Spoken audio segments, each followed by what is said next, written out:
First of all, I'd like to say that in Kiev, we have horrible traffic today. And I don't know what the reason is for the traffic, but I think that even the technology is to blame for the traffic, even in this case. So the topic of our panel, technology and media culture. So first of all, I'd like to tell you who are the panelists and present the panelists. So, Gowing we have, the founder and director of Thinking the Unthinkable. And he also was the BBC presenter, used to be a BBC presenter. Oleksandr Bohutskyi, StarLightMedia CEO. So, good afternoon. Vitaly Honcharuk, who is promoting everything related to AI in Ukraine. And as far as I know, he's the advisor, not an advisor anymore, okay. Okay. I'd like to present Olha Zakharova, who's the Chief Communications Officer in DTEK, and also Ms. Goltsberg, who is a child and family psychologist. So, let's go. If you do allow me, I will lead our panel in Ukrainian. If necessary, I'll switch to Russian. So we had to have a philosopher with us, Andrei Baumeister. Unfortunately, he got sick. My first question, I wanted to ask him, what is the media culture? Because what is technology? It's more or less clear. We don't have Mr. Baumeister with us. So I, as a person who is a little bit technologically proficient, I asked Google, what is media culture? And the first answer I got was from Wikipedia. I will not quote, but I'll say this. Wikipedia claims that media culture is the time we live in, where the face-to-face communication from person to person is almost replaced with communication via the intermediary means or devices, technological or digital. What happened? So we fully delegated our relationships, our communication to technology. We even have such a thought, such a statement, that media culture is the new religion because it's a mass concept. It offers some new senses and concepts. It's the one who leads, and in some sense, it gives some very clear answers to some very unambiguous answers to very complex questions. My first question, it goes to Mr. Bohutskyi. So, Oleksandr, do tell us, if we do live in the times of the era of this great media culture and the media technology becomes a tool on how to handle the masses, how to handle the people, the technological breakthrough that we actually all witness today, when technology is now available not only to selected people, like TV used to be. So it's liberalized. It liberalized the media culture. It made it fully liberal. Now it's fully liberal. So tell me, what the classical media, traditional media, do you think about it? Do you actually take TV as a classical or traditional old school media? So good afternoon, ladies and gentlemen. I'd like to start with a little bit more fun to make it more interesting and for you to have some use, definitely out of this panel dedicated to culture. And what I want to say, I'm impressed because I thought that everything containing the word culture, that this is mostly about people older than me. And this is a good thing that I have a little bit more than that. So to refresh, some people do think that new things are really new and something that we have only today, emerging today. When we speak about the visionaries, the Silicon Valley, young people, Instagram, Facebook, young people revolution. One of the most famous revolutionaries, Samuel Colt, he actually created his cult in like 20 years. So he called it Peacemaker first. Then we had the statement that God made people and cult made them equal. President Trump was the first to say that he doesn't need media for communication with people because he has Twitter. As we know, Twitter doesn't need Trump because Twitter cancelled him. So the whole idea that world has changed, and today for communication you don't need media. This idea characterizes this area. This area, it characterizes the idea to self-destruction. Water as a media is everywhere, but if someone's drinking from the puddle, maybe drunkards or those who really want to drink, but each of you, every day, you do use media which are not media, without editors, educated editors, with no data check, with no source of information, you know? And these are the people who drink the water just from the bottles or put filters or something else.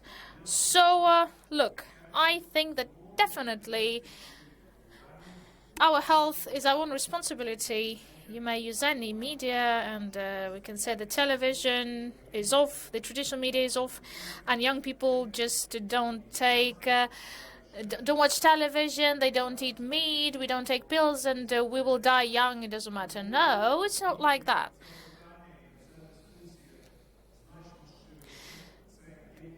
We speak about a more complicated answer. What world do we want to see? And if we do want to watch this world, do we want to influence the quality of the future world, the world to come? We want to affect it, we want to influence, because we are the biggest Ukrainian broadcaster and we are the most responsible, I can say, and let's launch an experiment, okay? In schools previously you had to get some warm-up before lessons, but raise your hands those who are vaccinated. Look, you're watching TV, it's clear, because all of those who are not vaccinated, they say we don't watch TV. So it's definitely an answer to the question, and it's a lot of sense in it. Okay, but in the media that you say which are not quite media, there's a cool thing. They have very simple, unambiguous answers for any kind of question that's really convenient. Well, truly it's worse. In these media we have a culture, hate culture. If previously it sounded like okay, you have the wrong socks, you have a wrong body, you're not that smart, you're not that strong, you're not that rich. Previously, I read results of the survey. A psychologist may tell something.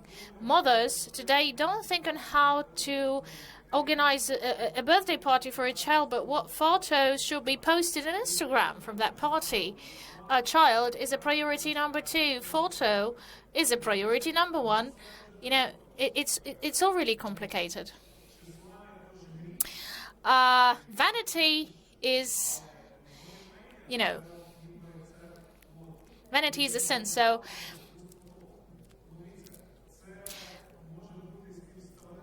we can compare it like half of the Europe used to smoke what they smoke, not hashish, opium. Everybody liked it. Once they did, by the moment when some doctor said, you know, if you want to live, just refuse that.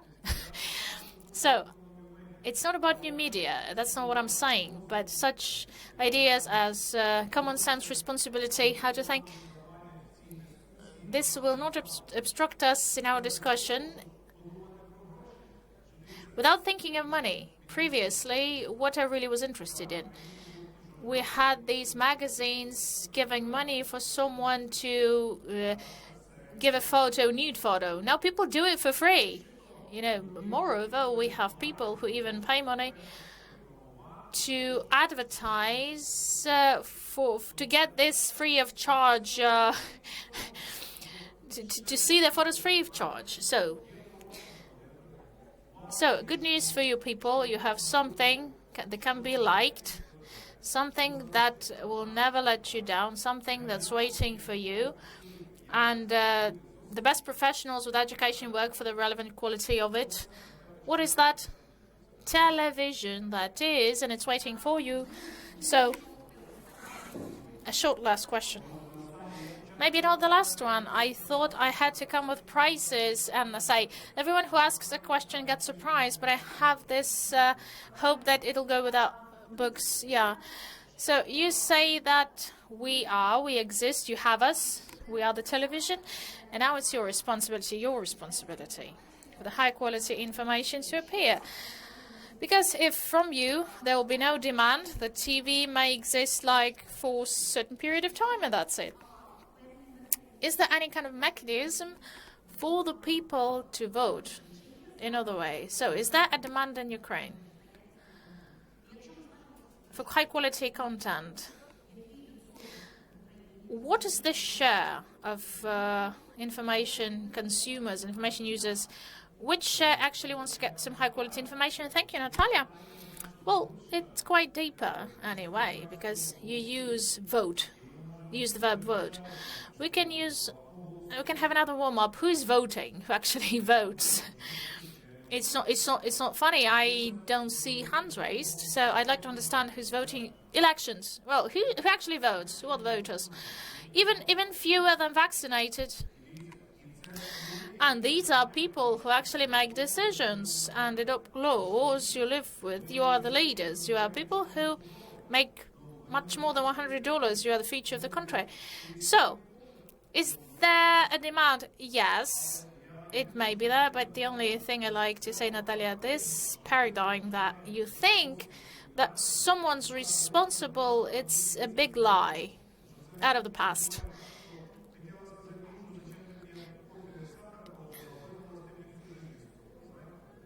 Okay, I wanted to say to my husband, why so little sugar? But I said instead, why did you spoil my life? People can only get to something in partnership. Everything else, we have so many characteristics. Look, we need together to think about the model of the best future that we believe in, then trying to implement this whole concept with accessible means. High-quality products, high-quality services, high-quality television, maybe some other way. We all have our ways. In our joint future, that's what we work for. A complicated question. When I understand that something's wrong, if I do have certain attitude to it or not. Everyone's discussing the Ukreaksien Bank story, the journalists' case, and I called my CFO. Well, we basically are prepared to leave the bank for other if we see that there will be no responsibility. We have to protect journalists. We have to protect the freedom of speech. We have to stand for something we believe in. This is a part of new culture, part of media culture. Nobody's going to do it for us. We may have the high-quality partnership. The thing is, how to get this high-quality partner, how to find one. We want you all to get these high-quality partners. Yes, your best partner is the television. It's there. Thank you. So, 3 statements I'll go back to first. People, viewers, audience, they today produce content and they consume it, and they are responsible, highly responsible for what they consume. So another statement is that the high quality content has to be there. Now, joint aim is to understand how to promote it. Because people, if we don't have the discourse, they don't pick the quality in the sense that Oleksandr means. Third statement, I think it's of utmost importance, the competition. The classical competition of the content. So let's solve the issue. Nick, tell me please. My question to you. So, in Britain, do you have a demand for high quality information? And does it mean that classical traditional media in Britain are beyond the threat? So nothing threatens them. People understand the value and people vote with their money. Thank you very much. We're always under threat in the media. we're always under challenge in the media. That's what the media should be about. I have been working until recently for the BBC, where we have a degree of regulation from the Ofcom, which is the Office for Communications, which means you have to stand by certain ways of doing things and also balance impartiality. All these things are now being discussed. But let me just challenge you on something: quality. I'd like to say to all of you, you are all members of the media. I have been a member of the media for rather a long time, but I don't think it's an exclusive club. All of you with your mobile phones, all of you with your capacity to record and upload virtually anywhere where there's bandwidth, you are members of the media now. You have a responsibility. You have also the capability to distort and to manipulate if you want to. I think this is the richest time that there's ever been in the media. And I say that having reported, for example, from Ukraine when it was part of the Soviet Union, and I had to use a cassette which was that size. Now I can report from anywhere in your country using that, standing in front of the camera. When you talk about quality, everything has a quality. It can either be good quality or lower quality. No longer do you have to be a perfectionist. If something is recorded, like a flood, a catastrophe, an incident, look at the amount that's now revealed, exposed by those who've decided to pick up their phone and record something, sometimes at great risk to themselves. In 10 or 20 years ago, that would have been a reporter turning up afterwards saying, "What did you see?" Now the chances are you will see what has happened in real time. It'll be uploaded, and providing we would in the BBC verify it, providing it's verified, it'll be uploaded. And this is my way of saying to you, be careful about quality. You know, even people shaking with their camera and not doing it properly, the fact that they've recorded, they're bearing witness in the news business, is an incredibly powerful and important tool. It reveals, it confirms, it also puts pressure on those who claim, a bit like a dash cam, that it wasn't my fault. It means that there's the ability to witness, there's a degree of transparency.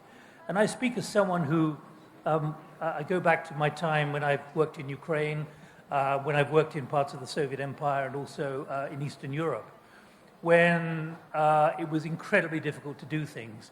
I revealed that the Soviet army were leaving Afghanistan in November 1988, ahead of the deadline. There were almost no other correspondence there. It was virtually impossible to get any material out because of the nature of the technology. Look at what happened in August. The amazing proliferation of stuff, which meant we knew exactly what was happening at Kabul airport. And I was saying much of what I used to see in Afghanistan, I could never get out, certainly in real time.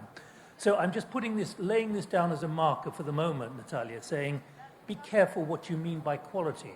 Because yes, Netflix is doing well, Apple TV is doing well, and in many ways has much more money than the BBC now, which is under enormous political pressure within the UK.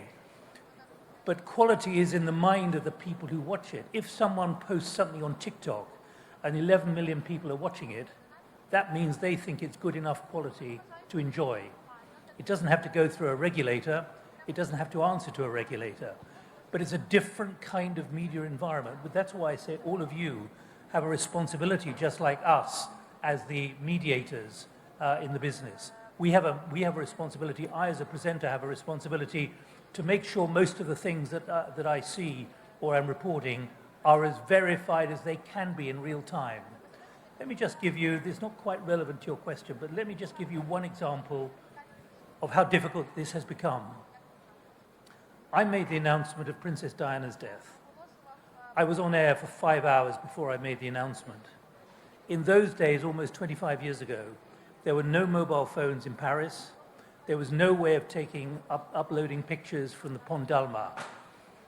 If that happened today in the center of Paris or the center of a big city, within 5 minutes, people would be uploading the most terrible pictures. It would have put us under enormous pressure. There would have been terrible pictures of a terrible incident with terrible conditions. we think she was dead when immediately after the accident. But for us, it would have meant a real dilemma. Were we censoring? Were we controlling it? No, we were acting in good taste. And I say that because everyone now has a responsibility to decide if they've got the material, what they then do with it, how they then respond to it, and how they disseminate it. Sometimes the best thing to do is not to send it out at all. But that does raise again the question, Natalia, of what is quality? Because the kind of things I'm talking about have a high quality, a high value, but actually at the same time, you've got to be discriminating and say, I don't want to broadcast it. Thank you very much.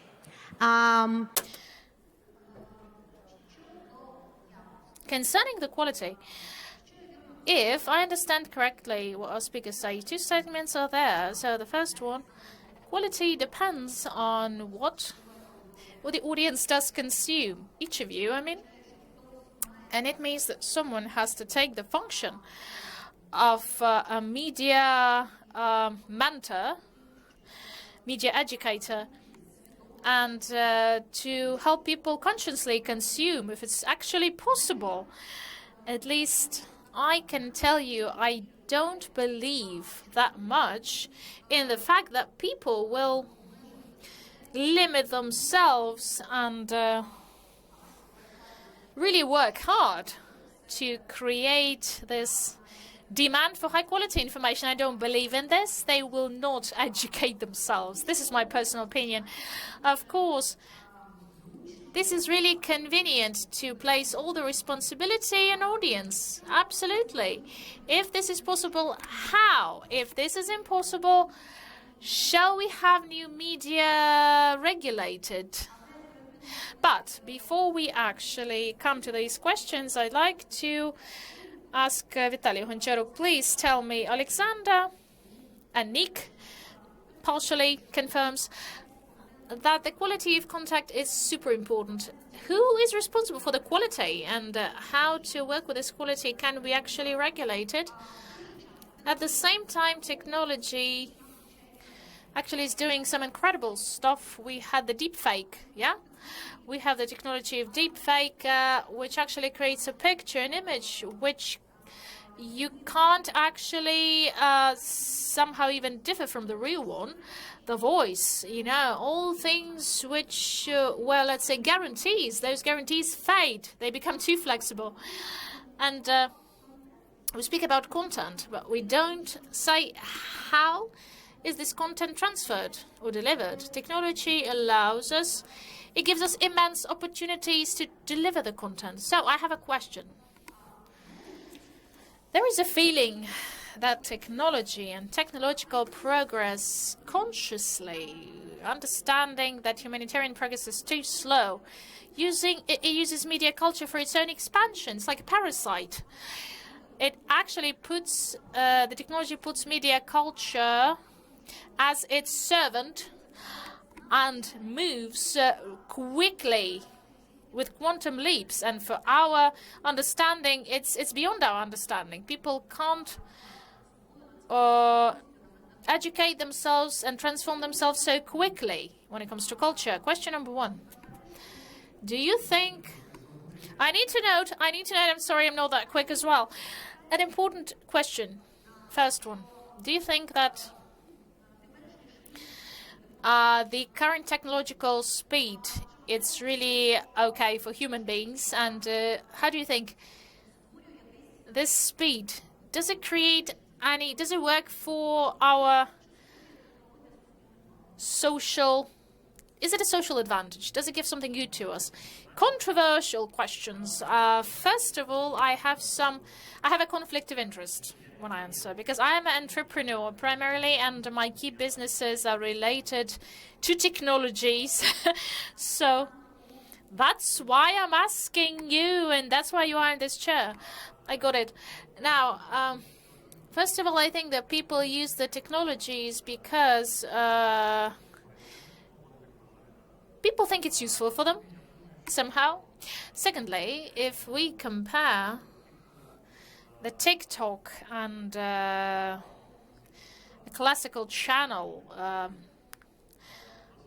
they have a similar way of functioning, but TikTok works better with dopamine addiction. When we click channels, switch channels, the viral contact which may retain us, in TikTok it's more tuned comparing to channel, because in channel someone's for quite a long time telling, pronouncing long idea, it's, you know, it's too extended. The dopamine shot in TikTok is really great, and many channels dream about that. They can say that we are responsible for, we are important for the society, but all their products, they tune their products. They really want to get the attitude of people who click. They fight for attention. Sorry, not the attitude, but attention. They fight for audience's attention. Do these technologies give something good for all of us, for the human beings? Well, do they create this greater good? One of my businesses is related to deepfake technology. I think that, well, I can say the following. Deepfakes are just positioned in a negative light, because if you call a ship in a certain way, it goes like that. It's 50-50. You can use deepfake in elections, manipulate, of course, but come on, everyone's doing... They did it before deepfake. We even tried to fake photos. This technology is accessible to more people today. That's the thing. Some positive things there are. Everyone is taking care of privacy, data protection, and so on. And the technology used in deepfake, we can actually utilize in such cases, like a person can conceal, can hide. In some cases, the one may hide one's personality with deepfake. You can Google it. Elon Musk is popular in Ukraine. Deepfake Elon Musk. You can see how he's entering a Zoom conference. But this is not Elon Musk. It's another person. And you can hide yourself as well. I think there is a definitely positive thing in such technology. We need to work with it. If we don't use it, someone else will. And then we are not proficient in it. So, if I understand correctly, any technology may bring something good, something bad. Well, not any, but the media technologies we have may be good, may be bad. It depends on the person. If the person is able to separate one thing from another. Not everything depends on a human being, of course. Some stuff depends on, something depends on regulators. In the US, well, first of all, China prohibited online games for children only 3 hours a week, I guess. In China, they banned TikTok for some categories. They understand that due to this dopamine addiction, people lose time, waste time. They just pour it like in the drainage. And the Facebook today is actually trying to change its product policy. They understand today that if they continue working like they do, they'll have some damage to their image inflicted. So, shall social media be regulated? I think they are always regulated, but the regulators, the way you understand regulation when it comes to social media, it's a couple of steps behind the technological process. 3-4 years of chat lag, but okay. In other areas, it's the same. I don't know. So we bring a product to the market, a chemical substance, and they see that in a couple of years it actually gives side effects. It's the same kind of story, and I think it's not okay, but it's better than if we have this over-regulated and we will do something that's not prohibited, because regulators will not give us space for experimenting. And truly, when we design a technology, it's an experiment itself. And a lot of hypotheses are there. Okay, last question. You said that each content may be posted in each communication channel. So not those. This is a competition not only for content, but the technological capacity understanding. Tell me, please.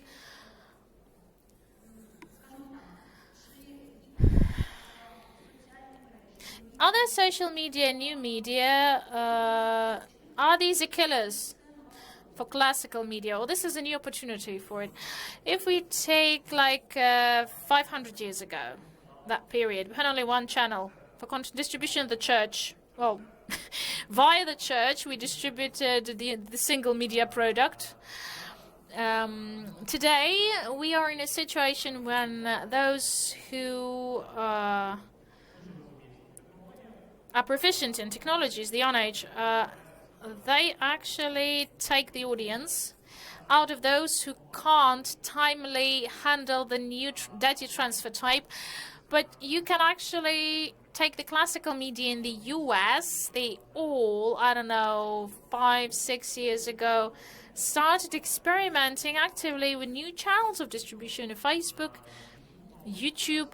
So today, in big media, classical media, if they did not miss the moment, they have a lot of YouTube users as well. So if big classical media will understand the technology and will timely jump on the train, that will be an opportunity for them to become stronger, not to compete. In new distribution channels and technology, they have a problem on how to generate new content. Nobody wants to invest in new content generation. 15 years ago, Ukrainian media, they thought that YouTube is like shit, you know, some crap for some people who exist elsewhere. And now they all are in YouTube. Isn't it late? Well, they started doing it like, I don't know, everyone raised their hands. I don't watch TV, but on YouTube I see some channels, they are in YouTube already. The same thing about TikTok models, like I can see that some channels are optimizing the content and putting it virally on TikTok. They resell it in TikTok, but we need to understand that you have to optimize it as well. In TikTok, long speeches, no. Likes, if we have ageism, and if the image is more than 10 years old, nobody is actually watching it. So for virtual reality, you need other approach for content generation. But National Geographic, they started, we cooperate with them for 6 years or so. 6 years ago, we had a joint project. So 6 years ago, they started creating content for virtual reality. So they invest, they experiment. This is an investment. Thank you. Hanna. Kateryna. Not Hanna, it's Kateryna. So we mentioned the following. People started generating content. Almost everybody. They consume it in immense amount. Vitaly says that technology will not be stopped. Nick says this is a huge responsibility of the people themselves, how they consume and what they consume. What the social psychology says, what does the science say about us as creatures? It's okay for us. Is it affordable? I'll start with the following. We are at Economic Forum and I'm a psychologist, and my key message will be the same as in the movie Social Dilemma, which tells us that if you come to internet and you buy nothing, you are a commodity. And it's important to understand that each like is a transaction. It's a purchase. It's an act of purchase. And we do have certain marketing component in any content does have it. That is why we have a problem that these kitchen talks, they are now transferred to media area. The fake nature of it, the consequences of the fake flair, because if in the modern, in the modern textbook on biology in Ukrainian schools, like we have the statement that you can treat cancer with baking soda. So this is the consequence. The Social Dilemma movie actually tells us that the depression rate for modern teenagers and suicide attempts, it goes up. For teenagers starting with age of 14, 70% more. And children aged 10 to 12, 150% of increase. I mean, the suicidal attempts, that's a threat. We need to understand that we are responsible for it. And the connection between the content that children and adults do get from media, you can't actually break this connection. We have the dopamine addiction. It was mentioned already. And any person has to stay there all the time, scrolling the feed, being there. And it's not about your age. Children and teenagers, they generate this addiction faster. It's formed faster. We can speak about ethics here. As a psychologist, I have people coming to consult me. I have some ethical standards. Any journalist will confirm, yes, we have some ethical standards.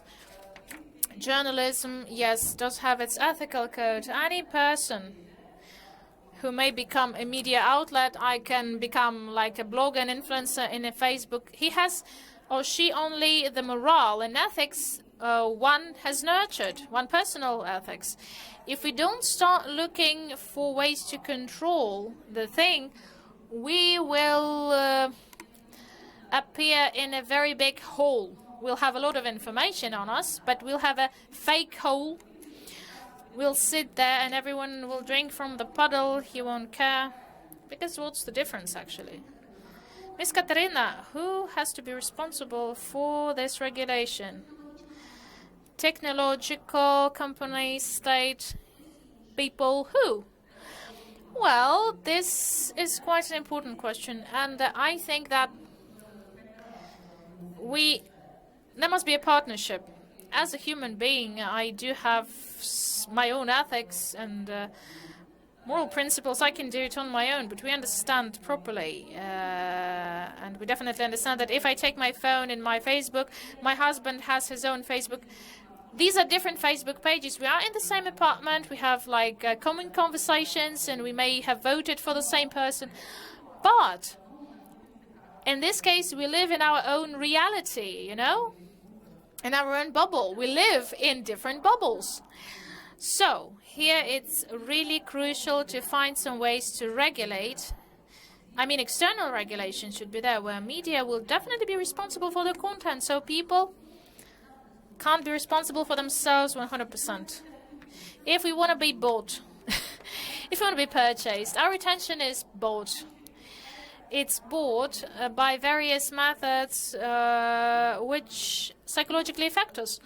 Color, font, brightness, forms, shapes.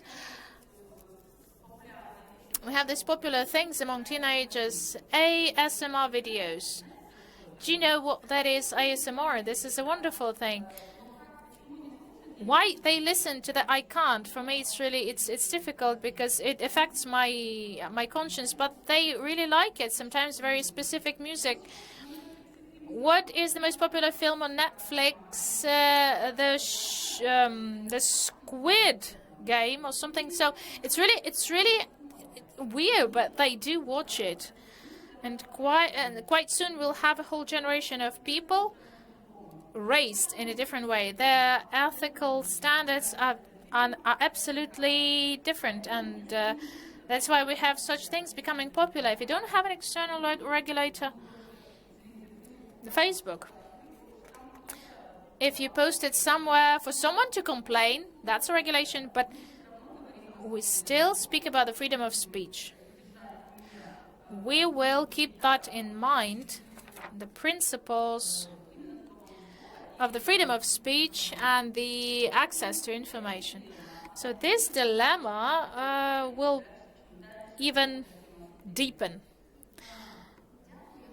So I'd like to say that in the US, they have a very interesting process. If you don't stick to it, if you don't know what that is, please dive deep. Ex-employee of Facebook, a lady, she worked with data and analyst. She took certain reports with her. She made it public. She published it, and she shared it without BI, I guess. I don't remember. So she published it, disclosed it. What do the reports say, and what this lady says about the Facebook? The whole ecosystem of Facebook, not just the Facebook itself, they do know very well how harmful they are. The algorithms, how harmful these are. They studied it, they recognize it, but each time when there was a dilemma to make money or to refuse from certain things just because they not only give some use to people, Facebook, Instagram, they decided every time to pick money instead of the know-how attitude. So she passed the results of the study on Instagram that content which is prioritized according to algorithms promotes and encourages girls actually to have some problems with their digestion. So we have a research that there is a correlation between the content which actually somehow promotes teenagers to minimize the consumption of food and it leads to anorexia. Facebook knew of that, but they did not change the algorithms. They know that the most popular content is hate content, and still they did nothing. There were no efforts to correct it. Because, let's say, the light-hearted content is not that popular, it's not monetized, it's not good for business. Today, it went to Senate. As always, we have an opposite party, and this party claims that it's wrong, it's a little bit different. But this whole case is truly important. Why? Because for the first time, we have a discussion around technological giants, yes, concerning this greater good. It's not about legitimacy, but it's about ethics. So we as people who knows, we are the generation who knows that if it's according to the law, it's okay. The new generation says that it's not only the law, but the legitimacy and the ethics as well. Is it ethical? The new generation asks if it's ethical. So I'll go back.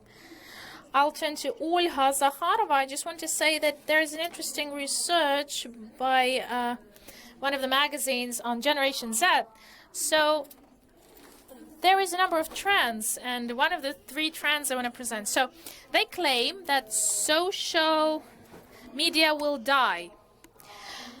They say that they don't see themselves Facebook, Instagram, any other kind of stuff. They say that instead of that, they will instead of this, they will live in so-called meta worlds in computer games. So a computer game is not just a game for it's a space for communication, and people will create these virtual villages, and these virtual villages combine in virtual ecosystems. Third thing they say that we will be the robots. We are ready to install technologies in ourselves to connect ourselves with these meta worlds and forever to disperse in it. Okay, to avoid devices. This looks pretty, I don't know, pretty creepy. So Vitaly, will it be like it? So just one word. Facebook positions itself as a metaverse company. Okay, already. And I have And I have a question to Olga. So we spoke about the responsibility of technological companies. We spoke about media. We spoke about responsibility of people. So from the standpoint of media culture, what business is doing and about to do? Any kind of business, is it actually a player? And what he has to know. So actually, I was listening to all the speakers. Thank you for your opinion. Before I answer the question, I'd like to think aloud. Okay, when we speak about media culture, do we understand ourselves as subject and object of the media culture, and when it actually starts forming itself, shaping itself? The culture is studied by so many sciences and ethnography, sociology, psychology, anthropology, history. So, unfortunately, we and our children, we have low level of media awareness and literacy. We are amateurs. We did not study that. And we only use our experience to learn. So for us not to get lost in this huge media cultural world, I think it's really great. It's really urgent to think about education. Educating children and adults both. Secondly, who should do that? All of us, all together, the society. Businesses, who is all? Okay, the answer is like that. So the state has to create conditions. The society must form requirements. The business must give certain solutions. Then it'll work. So each has a role. If we do work in a separate way, if we do work separately, no result. So businesses that are not media businesses, that are not tech businesses, not IT, they are still media players and they are producers of media content. I am an expert in media communication, it so happened. And back when we as businesses, if we want to be heard, not necessarily we need to wait till we get invited to the TV to speak. We can create a phenomenon of discussion. We can broadcast it through our channels.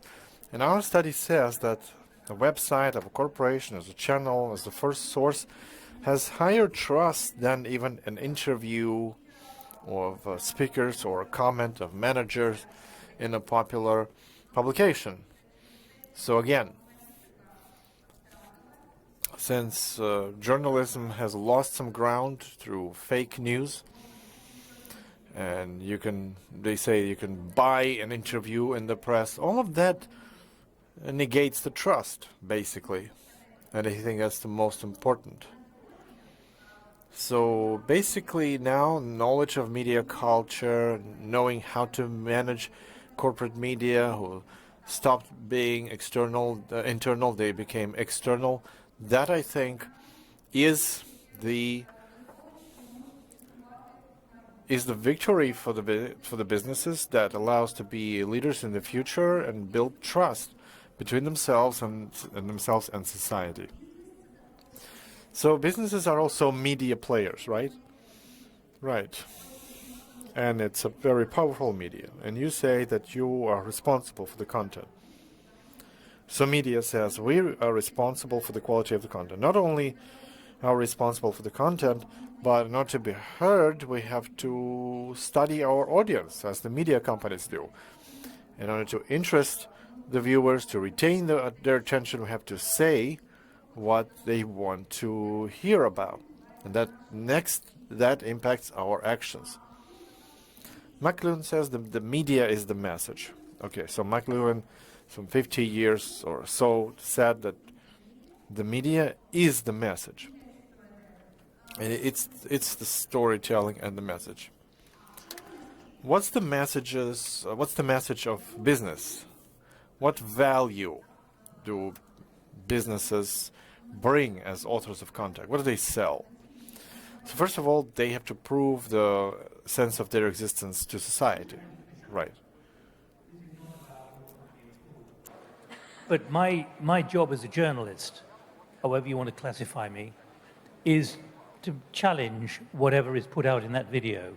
You don't get a free ride. And no one in the corporate sector should assume they have a free ride. They can all talk about sustainability, ESG, greening, but actually, if most of it is an exaggeration and a claim which can't be justified by data, then we in the traditional media, and that's a wrong expression now as well, we have a job to make sure that what is being said is actually correct and to highlight it if it's not. So it's wrong for a company to think that if it's run on YouTube or run on their website, they can get away with it. That's a miscalculation. Thank you very much. Я хочу сказати, що є... Right, thank you. You know, this idea that is called the right for truth, or entitlement to truth. We are in a society where we don't seem to be entitled to the truth. But who is entitled, or who guarantees you this entitlement? Do you have the right for truth, and is somebody guarantees that? Well, I think there has to be some idea that you come forward with, and I think this idea is the personal responsibility for the future. In this sense, the right for the truth has to be guaranteed by the consumer. So if the consumer got duped, they don't go for the second time where they got duped. But very often it so happens that somebody gives you a promise saying that I'm not going to drink anymore, or I'm only drinking 100 grams, that's it. And then they go on and do that again and again. And that's it. And then we have to deal with the phenomenon partially tied to this new atmosphere, which is about there's no rules anymore. And you say, who has to control the rules? And they say, what rules? There are no rules. And then again they drink, and then again it happens, and it's a big problem, which is connected to the movement forward. We have to stop for a while. We have to say that there have to be rules for any game, that we should at least start from ourselves, and I will start from myself, and I will stop drinking bad stuff. So that's going to be a huge step forward. So we think that we dedicated this hour to decreasing the level of untruths and having more quality information, and that's added value behind all of that. Tell me, who of you has premium subscription to YouTube? Well, some rich people. No, they are just media hygienically aware people. They just pay to avoid watching the ads. And that's what dopamine is also responsible for. All these addictions and dependencies is what dopamine responsible for. Alcohol, other drugs, and as psychologists say, there's the only one way to avoid addiction or being addicted is to isolate from the source of your addiction. And this is where I'm in favor of personal responsibility. You yourself have to take responsibility. You have to be aware of what you're consuming. Like for myself, I started paying for my books always. I never download books for free. And that gives me an opportunity to choose what I want, what I really want to read. That's just the way, if I buy some content, if it's not some trash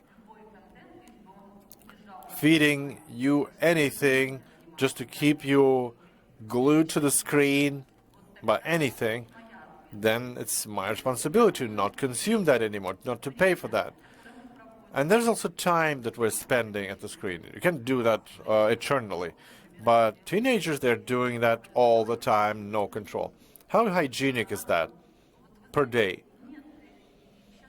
No, there's no recipe. The psychologists don't have the unified opinion on that. I would suggest, just recently I checked with some customers how much their 14-year-old teenagers spend with the screen. 8.5 hours, the entire work day. And those are the kids who are still in school.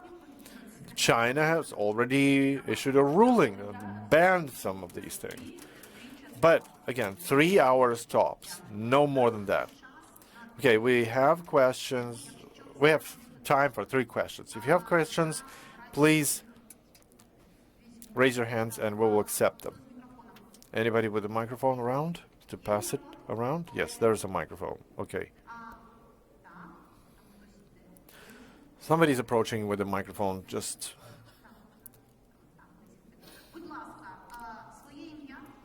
please state yourself. How do you direct your question? Just one question. No comments. It's very important. Sergey Miroshnichenko, from media business. My question to Oleksandr Bohutskyi. With the change in the technologies, how do you see your advertisement model changing and monetization of the media? How do you see it in the next 5 years, let's say? Thank you. Thank you. Well, everything, all the roads lead to money. And we get 25% of revenue that's not ad generated. And that is my example, like Dubai. We were all thinking that they earn their money through oil and gas. And I came over to Dubai and I realized that it's no more than 40% oil and gas. And their goal is after 2020 to decrease it by 20. And they live in the desert. They didn't have universities in the beginning. So why can't we sit addicted to oil and gas and etc.? So that's why we started thinking. True entrepreneurship, giving you revenues generated by ideas, by freedom, entrepreneurship in a good sense of the word. But let's say it's very important to understand that money without culture is dead weight. So despite all the controversy in this topic, I'd like to thank Natalia and others to organize this forum.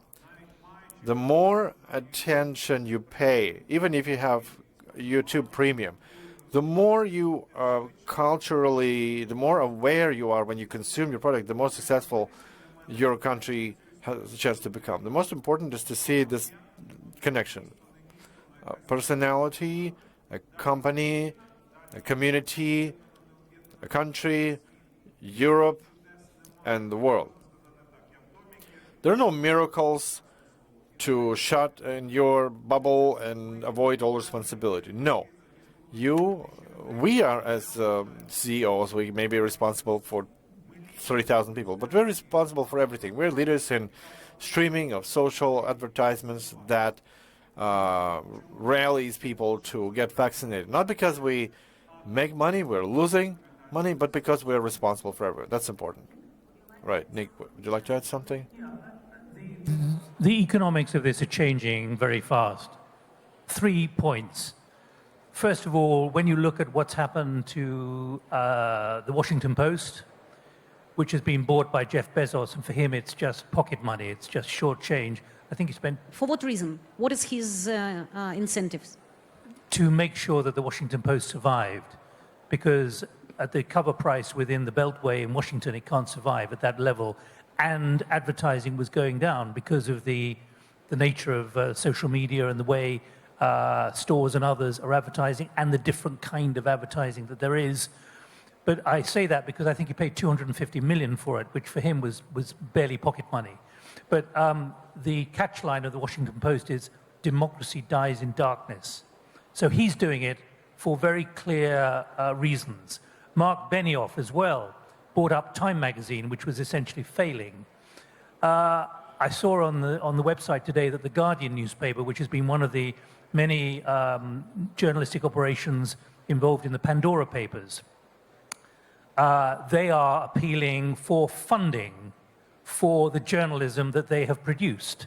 It's a bit like listening to PBS and watching PBS, the Jim Lehrer NewsHour and so on, where they appeal all the time for funding for journalism.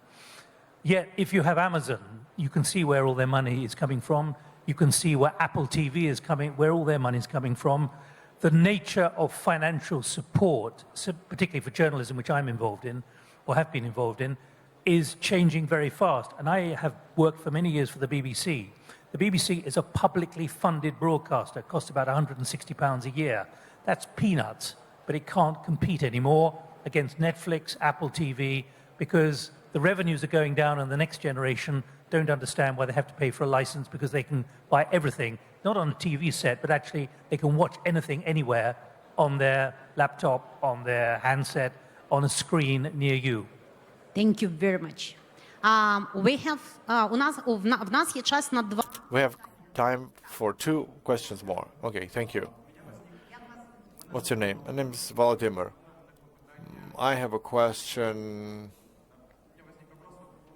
regarding control in communication. You've been saying we must control, we must help, that's our social responsibility. Is there a reason for that? Who do you address the question to? Maybe to all the speakers. As I said, Vitaly, I would like to hear your opinion first, maybe. Right, we're going to control that. But what's the consequence? Maybe some other social network that will avoid that control. So my impression is that social networks, the difference is that they don't provide that so much control. The news outlets, they have filtration and some control. Social media give you relative freedom to post anything you want. So is there a reason? Is there sensible control? And maybe that will produce other social networks like Telegram, where there's minimal control. We've all seen the case with Donald Trump, who got banned from Twitter. But just the next time he started adding subscribers in another social network. Then they banned the entire network that he used, and so on and so forth. And the whole goes all the way to darknet, you know.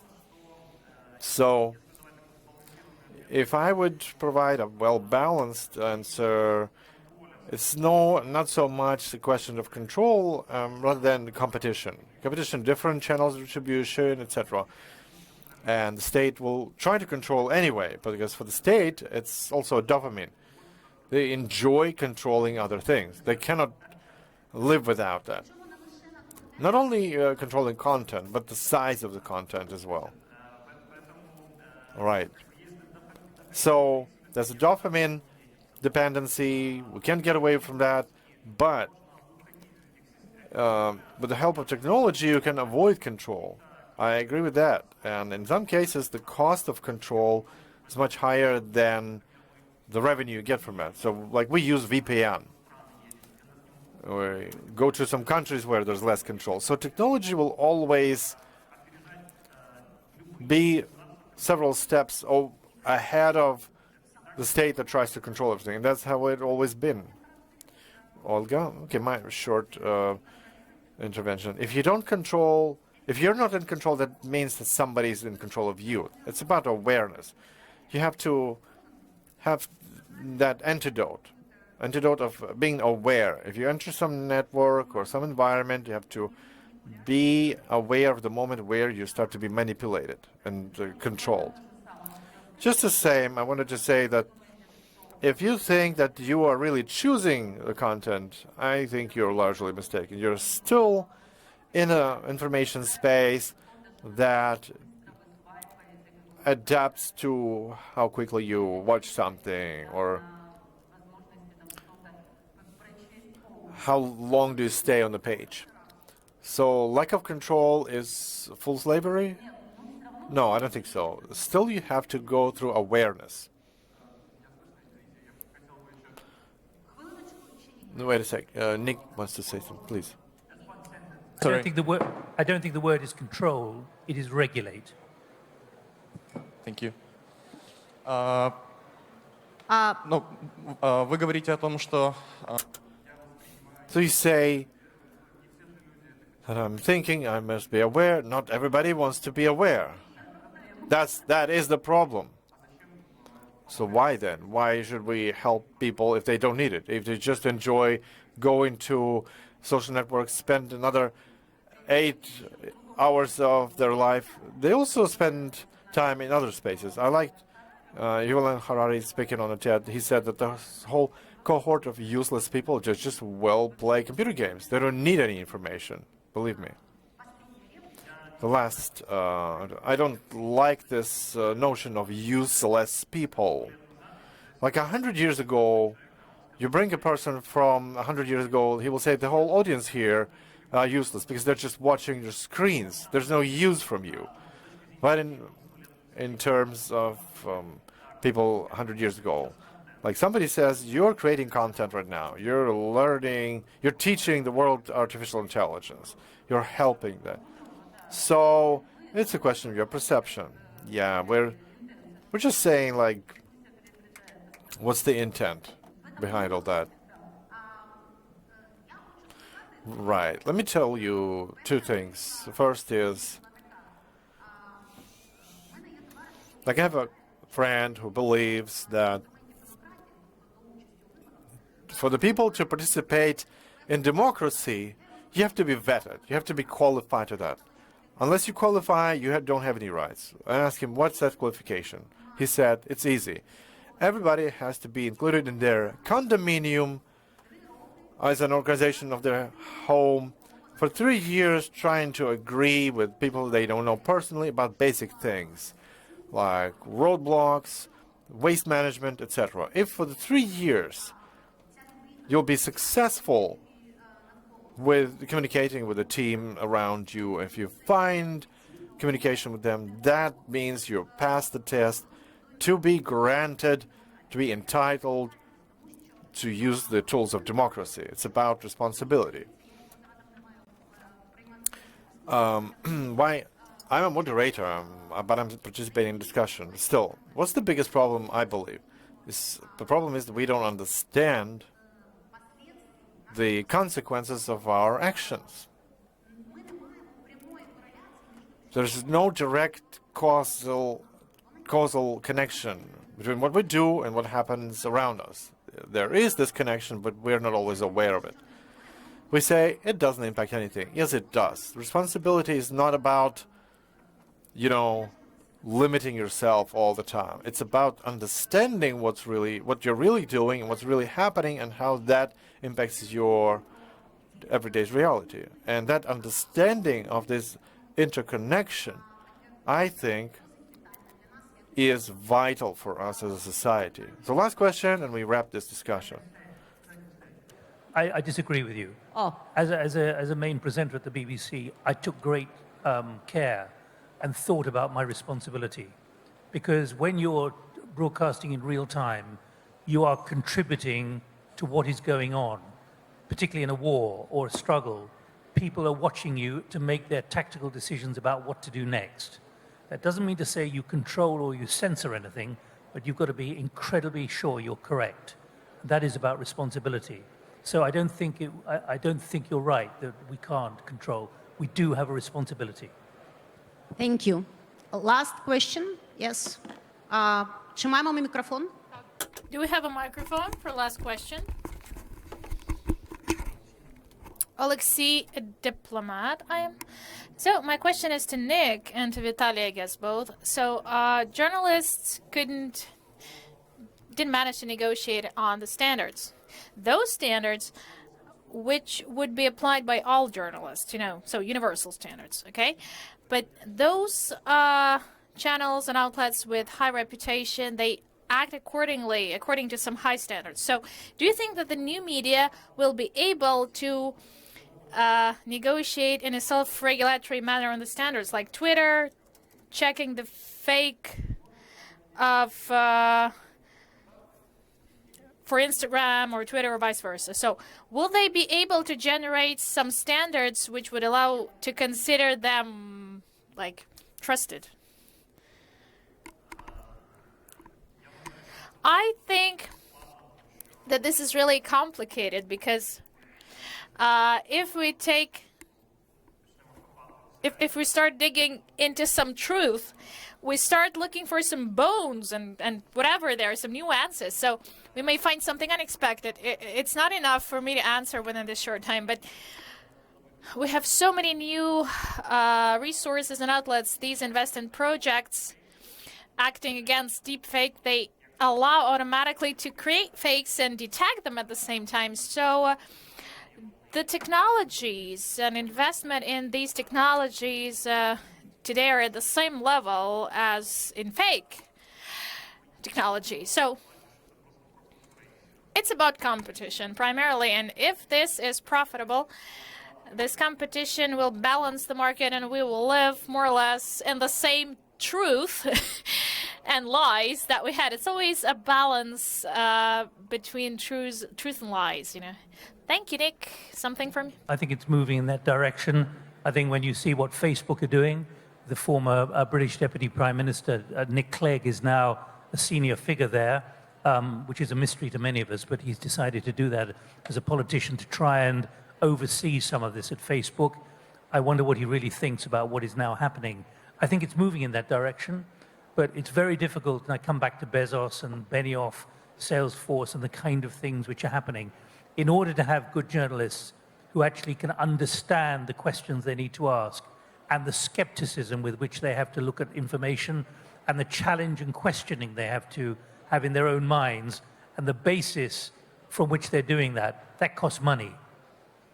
And money's short in much of the media business unless there is a vested interest.